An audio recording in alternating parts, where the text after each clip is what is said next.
como la estés trabajando, tienes puntero para trabajar. A ver, intenta. Sí. Ah, ok, perfecto. Sí, bueno, entonces muchas gracias por apoyar a Isabel, a Juani.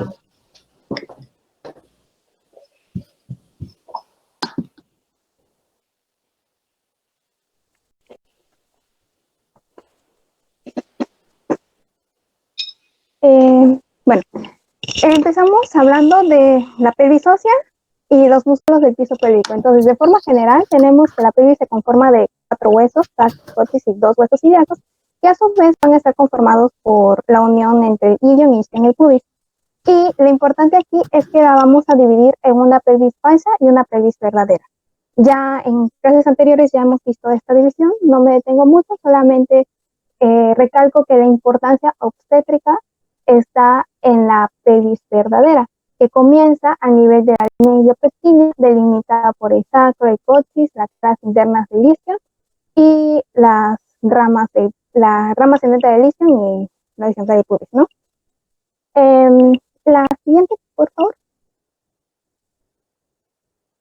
Bueno, cuando hablamos de planos pélvicos, también podemos hacer referencia al paso del feto canal de parto, como les había mencionado, o sea, la pelvis verdadera conforma el canal de parto. Entonces, cuando comienza a encajarse el feto, es que comienza a entrar en estos planos.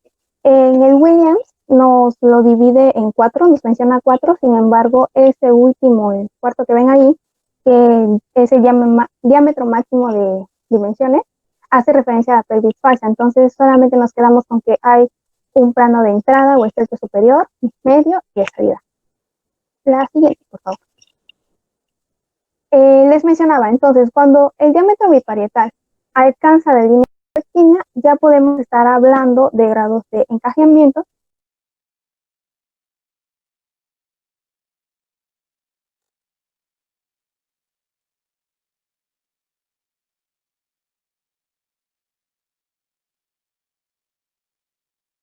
Tres que se mencionan. Está el anatómico, el conjugado obstétrico y el conjugado diagonal. La importancia aquí del obstétrico es que es de estos 3 diámetros el más corto. Entonces va a ser la distancia mínima con la que el feto también va a estar empezando a lidiar. Sin embargo, aún así, este plano no es el punto donde están las dimensiones más pequeñas de la pelvis. Ese es en el estrecho medio. Entonces, el antero-posterior, el conjugado obstétrico, se ve en una imagen de color rojo, no lo podemos obtener de manera directa. Obtenemos el conjugado diagonal, como pueden ver en la imagen superior derecha, a través de nuestra reglita para toda la vida que van a ser nuestras manos. Mediante estas técnicas, como se ve en la imagen, es que obtenemos el conjugado diagonal y a esa distancia le restamos 1.5 o 2 centímetros para poder obtener el conjugado obstétrico. Los transversos también encontré, mencionaban que habían 2, un útil y un no útil, pero este no útil no es que no sea útil, sino que no es aprovechado por el descenso fetal para poder ejercer sus maniobras. El que se utiliza aquí es un transverso que se encuentra equidistante entre el promontorio y la sínfisis del pubis. Entonces, este punto central entre el conjugado obstétrico y este transverso útil es muy importante porque también va a marcar el inicio de una curva que vamos a ver más adelante, que es la curva de Carus. Déjame apoyarte, Isabel. Juani, ¿sí? Déjame apoyarte. Justamente, bueno, yo estoy moviendo mi puntero, o tú estás moviendo el puntero. Yo no. ¿Se ve un puntero moviéndose? No. Yo no lo veo, doctora. Ok, entonces, por favor, ¿quieres apoyarme con tu puntero en la parte del promontorio, en la imagen inferior? El promontorio tiene una P. Ah, ok, ahí. De ahí hacia la sínfisis de pubis está la línea, de hecho nada más sigue la línea. Ya me escuchan, ¿verdad? Sí Sí. se ve el cursor, ¿verdad, doctora? Sí, sí se ve perfecto. De hecho, por eso te estaba diciendo.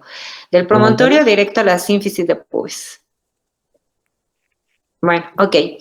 Ese diámetro es el anteroposterior que ella manejaba, los diámetros anteroposteriores. Y justamente, como ella bien menciona, el abultamiento que hay en la cara posterior se llama eminencia de Poitiers y es la que va a dar un aumento de la dimensión. Claramente nos menciona que esto no sería tan importante, pero tomen en consideración que el promontorio, si ven la imagen que tenemos, así como están viendo en su monitor, hacia la izquierda, hace una salida, como una prominencia, como si fuera una espina, motivo por el cual, para que se pueda encajar el producto, si ustedes revisan la pelvis, la tiene vista como si estuviéramos viéndola desde arriba, la entrada, está en una forma elíptica en un sentido prácticamente anteroposterior que es mayor. Ella ajustó su imagen, entonces se ve un poco más reducida, pero realmente tendría que ser esa la forma. El diámetro más amplio, que es el transverso anatómico, estaríamos hablando que está ubicándose en 13 centímetros y medio.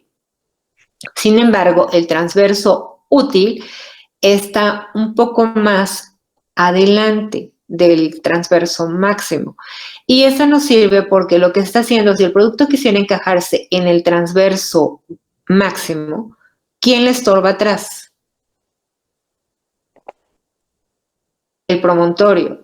Motivo por el cual, si se desplaza unos centímetros hacia lo que es el transverso útil, ya el promontorio no le resultaría un problema. Ok, ahora sí avanza Isabel. Gracias por apoyarnos. Ok.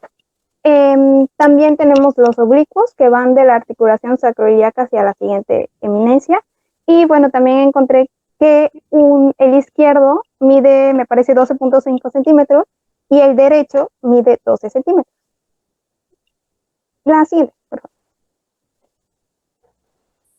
Cuando hablamos ya también de la pelvis media, nos referimos a que ya nos encontramos al nivel de las espinas ciáticas. De hecho, aquí en la imagen inferior se ve una línea roja, entonces hace referencia a ese eje en el que estamos pasando por las espinas ciáticas. Y los dos diámetros importantes a considerar aquí es el interespinoso, de aproximadamente 10 centímetros o un poco más, y el transverso posterior. Sin embargo, también tenemos un sagital posterior. De hecho, yo encontré que el sagital posterior con el interespinoso son los que nos dan como la pauta o la más importancia en el estrecho medio, porque nos determinan si hay o no espacio adecuado para el descenso y la extensión de la cabeza a través del parto. Quiero que ubiquen esa imagen, la imagen que tienen hacia la izquierda, y aprovecho para decir las dimensiones. En la región sacrocoxis, desde donde está el promontorio hasta la punta del coxis, estamos hablando que ustedes tienen en promedio 12 centímetros, de 10 a 12 centímetros de longitud, mientras que en la zona del pubis solamente hablamos de unos 3 a 5 centímetros de longitud. Si yo invirtiera esto, estaría teniendo una figura de triángulo cuya base vendría siendo la zona sacrocoxis y mi vértice sería la zona de pubis. Por lo tanto, dicen que la pelvis tiene una forma de triángulo invertido cuyo vértice está seccionado. Con estos elementos que ustedes ya tienen y que ya manejo, es importante tomar en consideración, vean su imagen del lado derecho y el diámetro interespinoso. Ella puso una línea roja para que ustedes ubiquen el plano, pero el diámetro que interesa como tal, ahí lo tienen, es 10 centímetros, que es el punto. Y si ustedes revisan la zona del estrecho, prácticamente si me piden o me dicen cómo encuentras o qué figura geométrica podrías describir el estrecho superior de la pelvis, yo les diría, es un óvalo en sentido transversal, o sea, con esa figura. Si me preguntan cómo puedes comparar en figuras geométricas la excavación pélvica, les diría en un círculo, porque ya quedamos dimensiones 10, 10. Y finalmente me estoy adelantando, pero de una vez para que ubiquen sus figuras, la figura geométrica con la cual yo puedo comparar el estrecho inferior tendría que decir que es un óvalo en sentido anteroposterior. Ahora sí les queda claro, jueguen con esas figuras geométricas en su mente, independientemente de las dimensiones que está dando. Adelante, por favor. Ajá, entonces aquí lo importante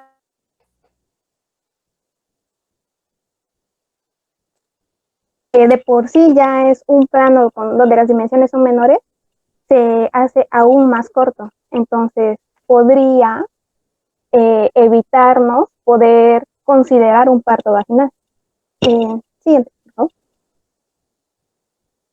Cuando hablamos ya entonces de este inferior, lo podemos dividir como si fuera el perine en dos triángulos. Y también tiene sus diámetros, como mencionaba la doctora. Hay transversos anteroposteriores y sagital posterior. De aquí lo importante, o lo que también quería recalcar, es que hay dos anteroposteriores, que es el anteroposterior subcoccipubiano de 9 centímetros y un subsacropubiano de 11 centímetros. Entonces, al momento del parto, estas dimensiones pueden crecer, la del subcoccipubiano a llegar a 11 centímetros. Siguiente. En la siguiente, de hecho, les pongo como para que relacionen todos los posteriores. Tenemos también los transversos y oblicuos del estrecho superior. Y en la imagen derecha, vemos como un transverso también es mayor, como mencionamos en el útil y el no útil, y cómo van disminuyendo también las dimensiones de este canal. Siguiente, por favor. Y lo que les mencionaba, o sea, aquí también podemos mencionar los planos de Hot y las estaciones de Lee. Cuando nos encontramos en el estrecho medio, estamos considerando que estamos en un grado 3 de Hot, pero en una estación 0 de Lee. Eso también ya lo habíamos mencionado antes, doctora. No sé si quiera que lo vuelva a recordar así o nos lo saltamos. No, salvo que alguno de ustedes tenga dudas, chicos. ¿Tienen dudas en cuanto a estaciones o planos de Lee? Básicamente tenemos que la estación 1 y 2 de Hot la vamos a encontrar en el estrecho superior, la 3 en el medio, y ya en la cuarta ya estamos hablando del plano inferior. Parece que no, porque nadie respondió. Entonces continuamos. Ok, siguiente. Y lo que les mencionaba, tenemos la curva de Carus. La curva de Carus es el pelviano, es un arco abierto hacia adelante alrededor de la sínfisis del pubis. Es curvo, obviamente también se denomina rodilla de parto. Y pues se utiliza para describir el trayecto final del feto durante el trabajo de parto. Lo vamos a obtener al intersectar entre sí todos los ejes de los distintos planos en sus puntos medios. Es decir, comienza donde les había mencionado, que es el conjugado obstétrico y el punto de intersección con el transverso útil en el punto medio exacto, y ahí intersecta el centro de todos los demás planos. Nada más déjame aportar algo en esta plática. Vean cómo viene marcado en la figura que tienen a su derecha, la forma en la que se direcciona es de abajo hacia adentro. Y una vez que está en excavación pélvica, ahora redirecciona y ahora es hacia afuera y hacia arriba. Esto lo tienen que recordar para el momento en el que están tomando en consideración cómo viene descendiendo el producto y cómo va a ir haciendo sus movimientos. Ahora sí, avanza, gracias.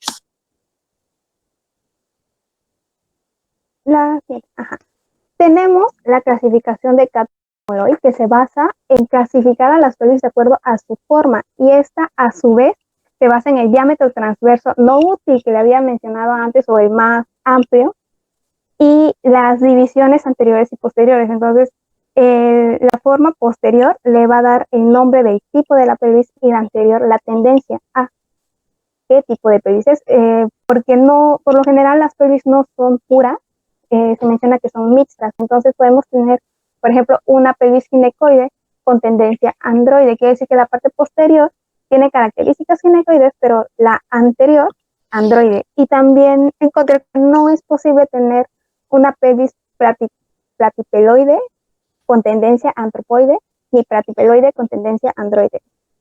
Quiero que revisen la imagen que tienen puesta en la figura. Lo que va de la línea media hacia lo que viene siendo promontorio es el segmento posterior. Y de la línea media hacia la sínfisis de pubis es lo que considera el segmento anterior, y en función de esto ustedes pueden hablar del tipo de pelvis, que generalmente va en función de del segmento posterior, y la tendencia en función del segmento anterior. Eso es importante que lo tomen en consideración porque de esa manera consiguen identificar las pelvis mixtas.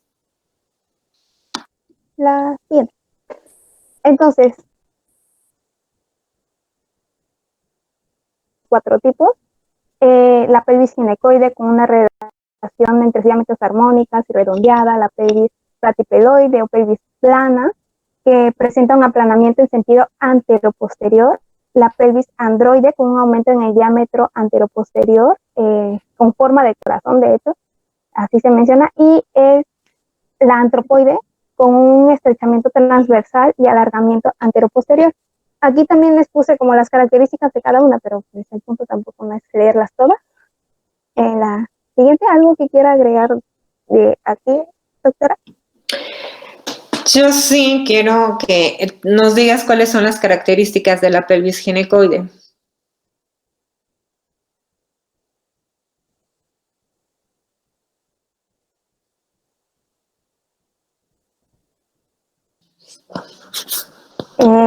Tiene también amplios diámetros intertuberosos e intraespinosos. Entonces también este ángulo subpubiano es mayor de 90 grados.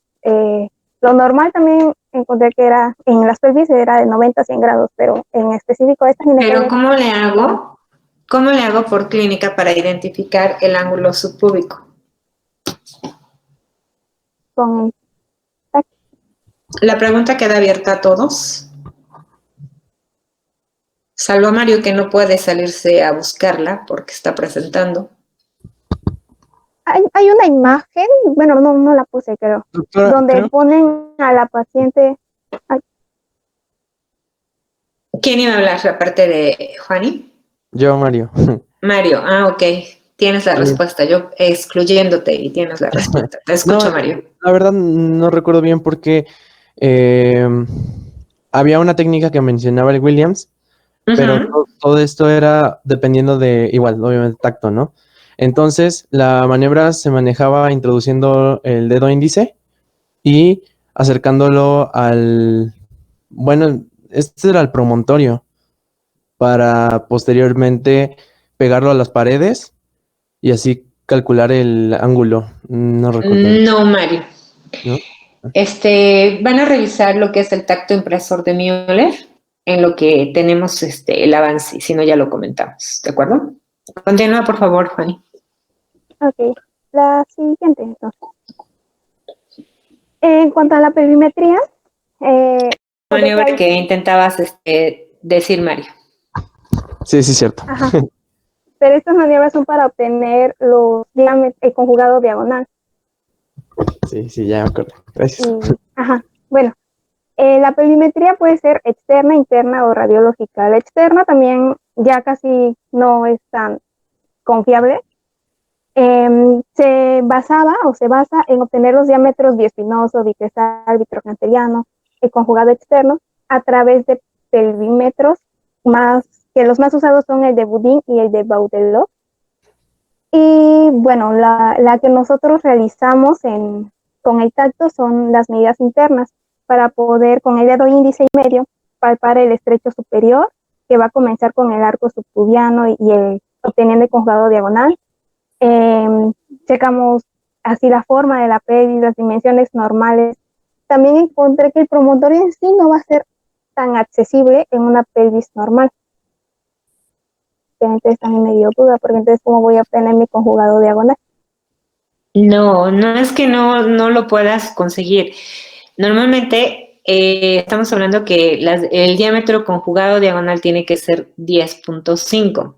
Igual el conjugado obstétrico o verdadero, Ubera, tiene sus 3 nombres. El conjugado diagonal es de 12 centímetros. ¿Qué aplicaría a que ustedes hagan en ese rango?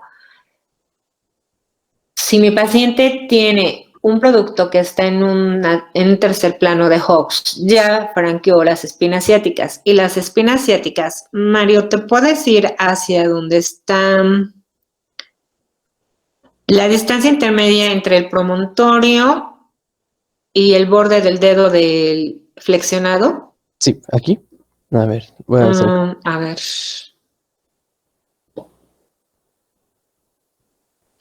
En la imagen que tienes a tu izquierda. Sí, esta. A ver, lo voy a acercar un poquito más. En tono gris está la figura de la pelvis. Sí. Ok. Donde está esa prominencia como ángulo, está el dedo y está la pelvis en gris. No se me acerca, no se me mueve, ya se me traba acá. Ok, bueno. Entonces ubiquen más o menos. A ver, si quieres déjala fija y voy a tratar de orientarlos. No, es que no estoy moviendo nada, doctora. De por sí en este programa como que parpadea el... Con razón, pensé que estabas intentando hacer algo. Bueno, ok. No. Si ustedes ubican más o menos donde empieza el dedo anular, ¿sí? Por ahí tendría que estar la espina ciática. Entonces, si el producto ya llegó a esa zona, doy por hecho que ya franqueó el primero, el segundo plano de Hooks y el tercero. Entonces, ¿qué implicaría que yo ya no voy a tratar de tocar el promontorio? La cabeza está ocluyendo la posibilidad de que yo pueda tocar el promontorio. ¿Sí les queda claro? Sí. Ya puedo mover el mouse. Ok. No. Bueno, sí, el tacto impresor de Müller tiene dos vertientes. Una que es esa y la otra en donde te permite colocar las manos directamente. Déjeme poner la cámara.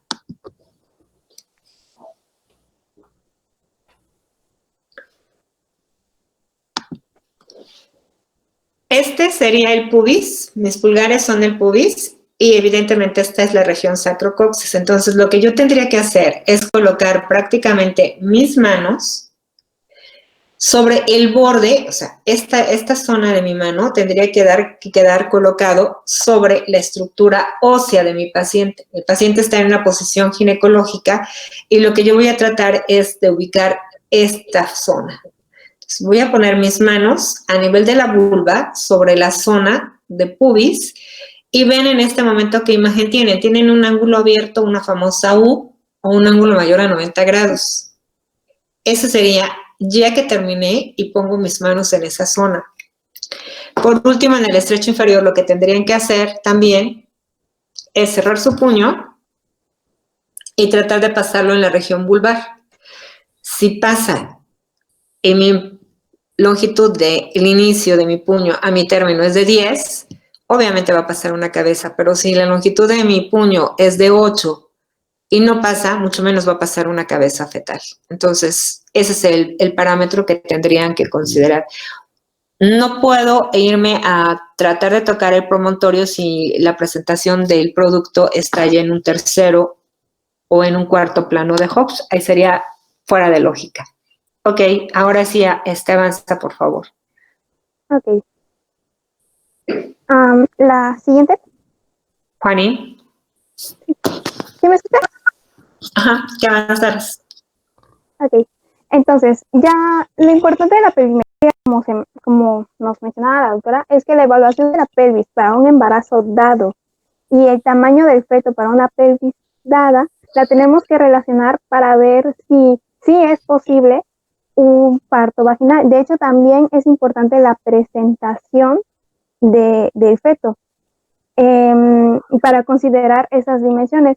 Uno de los impedimentos, por así decirlo, para un parto vaginal sería una estrechez pélvica grado 3 o grado 4. No menciono mucho porque va a haber un tema más adelante. Entonces, sí es importante considerar los diámetros anteroposteriores y transversos del estrecho superior, del estrecho medio, del estrecho inferior para poder determinar si con las dimensiones que tiene el feto puedo llevar a cabo esta labor de parto vaginal. La siguiente, por favor. Bueno, sí. Ya hablando del piso pélvico de perineo, la pelvis se va a encontrar cerrada interiormente por un conjunto de músculos y tejidos conjuntivos que van a tener la función de mantener a los órganos pélvicos en una posición adecuada. Las estructuras óseas, como serían el pubis, el coxis y las tuberosidades isquiáticas, lo delimitan y le confieren una forma romboidal. De esta forma, con el diámetro biisquiático, vamos a poder dividirlo en un perine anterior y un perine posterior, también llamado el anterior como región urogenital y el posterior isquiorrectal o perine digestivo. En sí, los músculos que se encuentran entre el pubis y el coxis y alrededor de la vulva se van a situar en plano.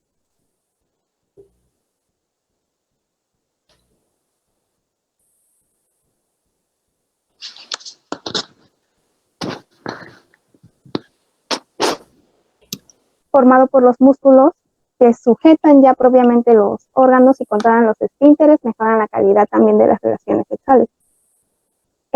La siguiente, por favor. Estos a su vez se dividen en planos. Entonces, en el perineo femenino se divide en un plano superficial, medio y profundo.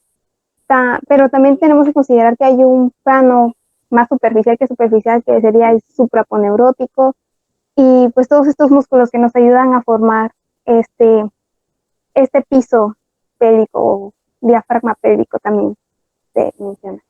Lo importante es que el perineo ginecológico es una región de 3 a 4 centímetros que se va a encontrar entre la horquilla vulvar y el ano, y va a constituir la base de la formación conjuntival y muscular, situada entre la vagina y el recto. Y bueno, es importante considerar esa distancia también para las episiotomías, si pueden ser laterales o lateromediales o ir directamente sobre el rafe anovulvar.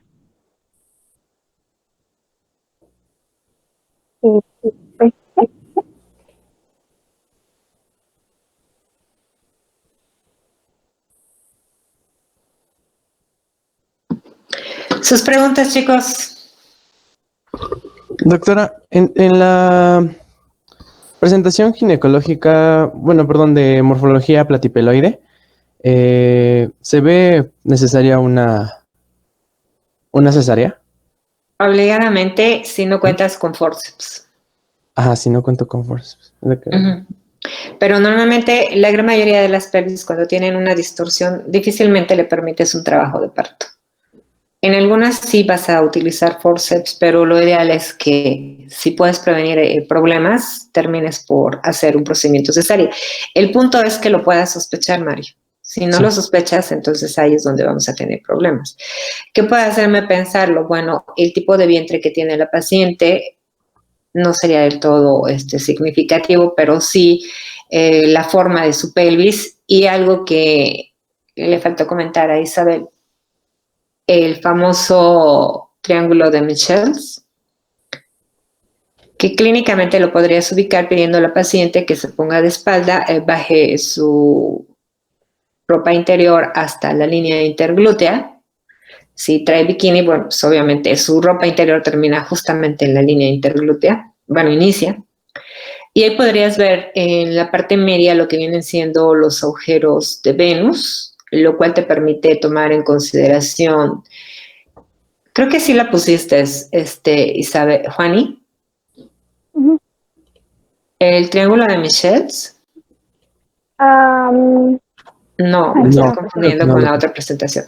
Ok, entonces, en esos elementos, la línea interglútea sería el elemento final, la quinta vértebra lumbar, y se van hacia las caras laterales. Hoy, tanto hombres como mujeres pueden verse al espejo en la parte posterior y se van a dar cuenta Es correcto, ahí la tienes, esa es la imagen. Van a encontrar los hoyuelos de Venus y si ustedes revisan estos elementos me está dando perfectamente el rombo. Entonces yo tengo que ver que sea armónico. Estoy pensando que es una pelvis ginecoidea sin mayor problema. Si de pronto lo estoy viendo que está alargado, algo está mal en esa pelvis o muy ensanchado. Entonces esa sería una manera clínica de poder tener una apreciación de algo no está bien con esta paciente. O tendríamos que hablar de la pelvis que es simétrica y las pelvis asimétricas. Las pelvis asimétricas las vamos a encontrar en raquitismo o en aquellas personas que han tenido accidentes y que les producen problemas para deambular o que de antemano ellas les dicen es que sufrí una caída muy importante, alteraría. ¿Qué tengo que explorar en una paciente en el cual la presentación está en un primer plano de Hawkes? Uno, tocar promontorio, y aquí la regla dice no tocar promontorio, pero les recuerdo que no tocar promontorio cuando mis dedos tienen 13 centímetros de longitud, pues lo voy a tocar, pero quedamos que tiene un promedio prácticamente de 10.5, entonces el diámetro subpúbico implicaría que, ok, sí lo voy a tocar, pero tengo que desglosarle de mis dedos. Mi mano mide 8 de longitud, este diámetro de la base del pulgar al índice. Obviamente si toco un promontorio quiere decir que hay una estrechez en esta paciente impresionante porque mis dedos no deberían de tocarla. Ahí sí aplica el no tocar promontorio. De ahí me iría a revisar, dejar que mis dedos corran de manera lateral y checar que hay lo que es las líneas innominadas, la redondez de las líneas innominadas. Si sigo voy a ir hacia el frente y entonces tocar la eminencia de Poitier que no sea muy protuberante, quedamos que me aumenta 1.5 centímetros en promedio y que sea regular. De ahí tendría que descender y checar lo que es la concavidad. Si ustedes revisan mi mano, está haciendo esto, entonces yo tendría que revisar la concavidad, o sea, esta curvatura que realmente siento y es así como se desplazaría mi mano de la región sacrocoxis, o sea, la concavidad, luego irme hacia las caras laterales donde relativamente tendría esto, tocar las espinas ciáticas que deben de ser justamente como está en este momento mi dedo. Estamos hablando que yo tocaría una redondez, una prominencia pero redondeada, espinas ciáticas redondeadas, y me iría a la parte terminal, prácticamente lo que es la región sacrocoxis, porque voy a colocar mis dedos y desplazar, y puedo sentir como a pesar de que hay una firmeza, puedo desplazar la zona de coxis por el movimiento de nutación y contranutación. Esto ya me está haciendo a mí tener los elementos necesarios como para poder marcar finalmente las estructuras pélvicas. Y decíamos, ¿pueden poner la figura de la pelvis en el estrecho inferior? Sí, doctora, déjame ver. Por favor.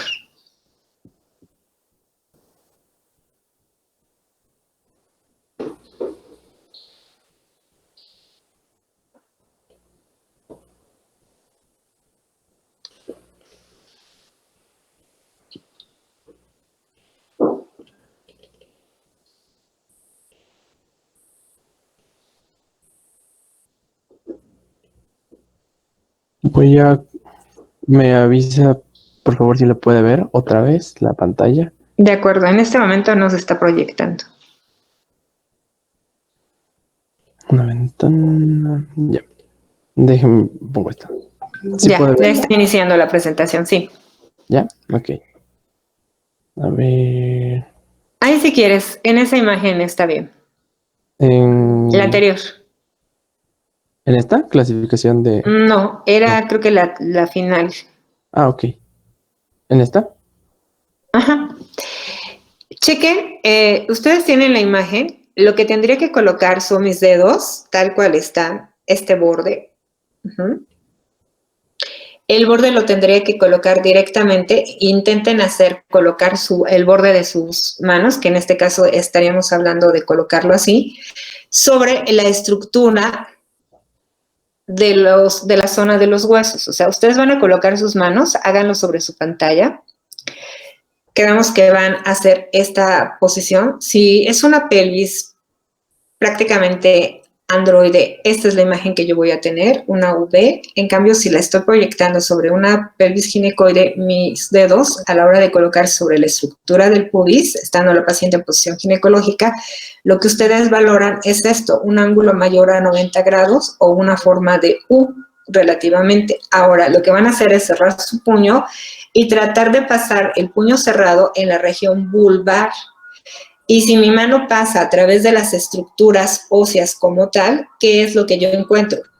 Que evidentemente, bueno, este sería el pubis, estaría proyectando mi mano en sentido inverso. Estaría tratando de pasarle en este espacio. Si mi puño pasa a través de la región vulvar, evidentemente, y mide 10, la cabeza pasa. Si no, no estaríamos. Ahí estaría hablando de considerar el diámetro isquiático. Ojo, no confundir el diámetro biciático que está en la excavación al diámetro biisquiático que está en la parte externa. ¿Sí les quedó claro? Sí, doctora. Sí. Ok, y con eso terminarían ya su exploración de la pelvis. ¿Tienen dudas, preguntas o comentarios? No, doctora, solamente entonces para, digamos, para que no haya problemas durante la expulsión de, digamos, del producto, digamos que el diámetro mínimo que debemos considerar, ¿cuánto es? ¿9 o 9.5 centímetros? ¿En dónde, Daniel? Para que pueda, digamos, salir la cabeza sin dificultad. ¿Pero en cuál de todos los diámetros? Porque Por tienes ejemplo, tres estrechos. Tienes el estrecho los superior, en los tienes estrechos sería el conjugado obstétrico, ¿no? el conjugado obstétrico es de 10,5. Y tú vas a medir el conjugado diagonal porque el conjugado obstétrico no está a tu alcance, Daniel. El que está a tu alcance es el conjugado diagonal. Al conjugado diagonal, lo que te dé, le vas a restar 1,5 centímetros para que te dé el conjugado obstétrico. Porque el conjugado obstétrico parte de la cara posterior de la sínfisis de pubis hacia lo que es el promontorio. Ah, ok. ¿Sí ya te quedó clara esta parte? Sí, claro. O sea, de Y lo te que recuerdo, quedamos que se mide de entre hasta 12 centímetros, ¿no? Puede llegar a medir. ajá, Ajá. Entonces, digamos, mide 11, vamos a decir. Y le quito 1.5, entonces, pues ya no tendría los pasa, 9.5, ¿no? ya no pasa. Del obstétrico. Es correcto, y ya no pasaría, porque tiene que medir 10,5. Ah, ok, ajá. Entonces, a eso es a lo que me refiero. Entonces, para el obstétrico, digamos, tendría que medir 10.5. Correcto. Y aquí tienes un problema, porque ya pasaste el estrecho superior, pero vas a llegar a la excavación. Si en la excavación no mide 10 centímetros de espacio entre una espina ciática y la otra, la cabeza puede entrar al estrecho superior, pero no va a avanzar en la excavación pélvica. Vamos a suponer que sí tiene los 10, bingo, ya pasó las 2.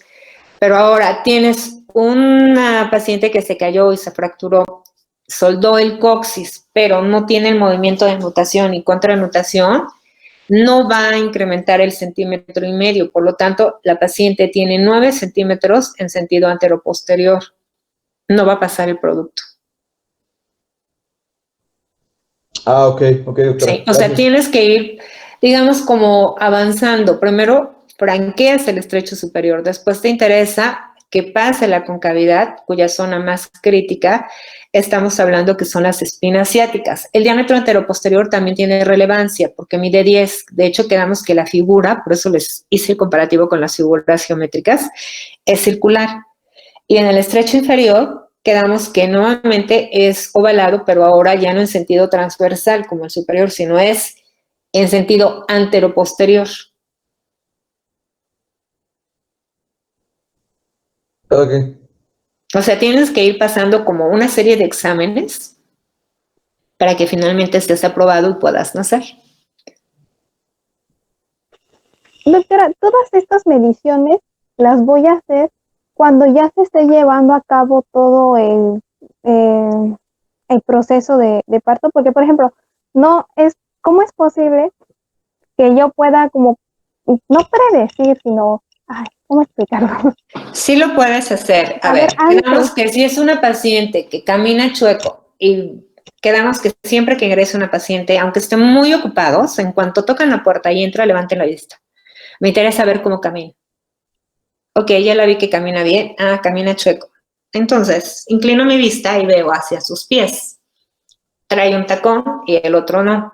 Ah, la causa es que se le rompió el tacón del zapato y por eso viene caminando chueco. La señora trae zapatos y me acabo de dar cuenta que un zapato tiene una especie de adaptación para que lo que le falta de un miembro pélvico se compense con un taconcito más alto. Eso me identifica que es una pelvis asimétrica. Y a esta señora, yo de antemano estoy pensando que no va a poder tener un parto ya así, sin tener que sacarle placa. ¿Por qué? Porque hay una asimetría. Y evidentemente la pelvis va a ser asimétrica. Me estoy dando cuenta que la señora tiene problemas de lordosis o escoliosis muy agudas o muy severas. Tengo que mandar a tomar una valoración de la pelvis. No lo sé. Ah, ok, no lo sabes. Bueno, tienes un producto que mide más de 33 el fondo uterino. El riesgo es que tengas una desproporción feto-materna. Tómale una placa. Que voy, el nombre se llama cefalopelvimetría y la tomo en la semana 37. ¿Por qué no antes? Y ahí estaría tranquilizándote y decirte, a ver, espérate. La cabeza toma las dimensiones que estamos poniendo como punto de referencia cuando ya es una cabeza a término. Si yo la tomo en un prematuro, evidentemente no voy a tener las dimensiones reales, no puedo predecirlo antes. Sé que hay malformaciones en la pelvis, pero si son malformaciones importantes, pues de antemano la estoy manejando ya como una patología y sé que la voy a tener que ingresar. Sí, sé que no tengo estas valoraciones, pero estoy dudando porque le revisé el famoso rombo de Michels y me di cuenta que está alterado, no es equidistante. Automáticamente, ¿qué tendría que hacer? Pues solicitarle la pelvimetría, pero a las 37 semanas que la cabeza ya tiene las dimensiones prácticamente terminales. Antes no se la puedo hacer, puede ser por una simple placa. La cefalopelvimetría tiene 3 tomas a nivel privado. A nivel institucional solamente tiene 2 tomas, una lateral, una oblicua. Y si quiero puedo hacerlo por una tomografía o podría hacerlo por una resonancia, pero esto implica que voy a gastar más dinero cuando simplemente a través de una placa podría realizarlo, o bien de una exploración vaginal. Insisto, si está en un tercer plano de Hawkes, ya no me interesan los demás planos, sino solamente verificar lo que les hice. Puño cerrado para valorar el diámetro biisquiático, no ciático, biisquiático, que es el de salida, y el tacto a nivel de impresor para poder determinar si hay una U o si no hay si hay una V, para decir es una pelvis ginecoide o una de otro tipo. Estoy marcando, el ángulo tiene que ser mayor de 90 grados. Mi figura con mis dedos puestos sobre lo que es la palma de mi mano a nivel de mis índices, de mis meñiques, perdón, puestas, no, es los índices los que van a proyectarse, mis pulgares quedan hacia abajo. Esto haría que evidentemente yo pueda valorar si tengo una forma de U, eso hablaría de un ángulo mayor a 90 grados, o se me está cerrando y me está haciendo un ángulo recto de 90 grados o menor, que ya me diría, ya franqueó todo lo demás, pero la zona del estrecho inferior no va a pasar. ¿Sí queda claro? Entonces, ¿cómo lo delimito? Bueno, pues voy a poder poner cada uno de los elementos o lo resumo, si quiero quitarme de problemas, como pelvis útil o pelvis no viable para parto o pelvis no útil, serían los términos que tendría que utilizar. Pero ustedes van a tener que trabajar con describirme absolutamente todos y cada uno de los elementos. Se palpa promontorio, salvo que me digan que está en un tercer plano de Hawkes, ya no me tendrían que decir los elementos. ¿De acuerdo? ¿Quedó claro para todos? Sí, doctor. Sí, doctora. Ok, ¿y alguna otra pregunta más? ¿No? Sí, Bueno, yo tengo una pregunta, doctora. Ahorita estaba escucho. mencionando la placa para la diferencia cefalopélvica, Ajá. pero estaba leyendo que ya, bueno, algunos centros lo han desestimado por, obviamente, la radiación que va a recibir el producto y lo están cambiando por tomografía computarizada. Pero- Meli, ¿cuántas tomografías tienen en San Alejandro? ¿Cuántos tomógrafos hay? ¿Sigue continuando su servicio? Pues no, evidentemente no. Entonces nos vamos a ubicar lo que queremos, lo que debería de ser y lo que es real. Entonces, ¿qué hacen en San Alejandro? No van a trabajar placas, van a hacer la valoración y te dicen pelvis no útil clínicamente, te lo está marcando. Los 7 elementos que consideramos al explorar pelvis, no. Estás en un hospital Luis Castelazo Ayala, que es un hospital de tercer nivel, evidentemente te vas a ir por un ataque. Entonces tienen que ubicar ustedes en qué hay en un primer nivel, qué hay en un segundo nivel, qué hay en un tercer nivel. Se tienen que adaptar o mimetizar, como quieran llamarle, a donde estén laborando. ¿De acuerdo? De acuerdo, doctora. Gracias. Y la cantidad de radiación, pueden hacer el comparativo, relativamente no es tan elevada y ya no tenemos el riesgo de lo que vienen siendo las primeras 8 semanas. Si tú me dices una placa, la semana 12 para abajo te diría, ¿y por qué tienes un ultrasonido? También hay quien hace la valoración por ultrasonido, pero no te sirve, porque obviamente a partir de las 36 semanas las dimensiones de la cabeza ocupan mucho espacio y ya no permiten visualizar muchas estructuras. Entonces ya es complicado que un ultrasonido te permita definir esos elementos. Y hay quien te dice, sí, DSP por ultrasonido. Ah, sí, claro. O sea, sería la somatometría que te da que es un producto grande. Pero ahí en fuera no habría un elemento útil en cuanto a la valoración de pelvis. ¿De acuerdo, Meli? Sí, doctora, ya me quedo. Gracias. Bueno, por último, lo de parto. A ver, chicos, en el aquí y en el ahora, parto necesito que se ubiquen en su realidad. No son estudiantes, piensen a futuro.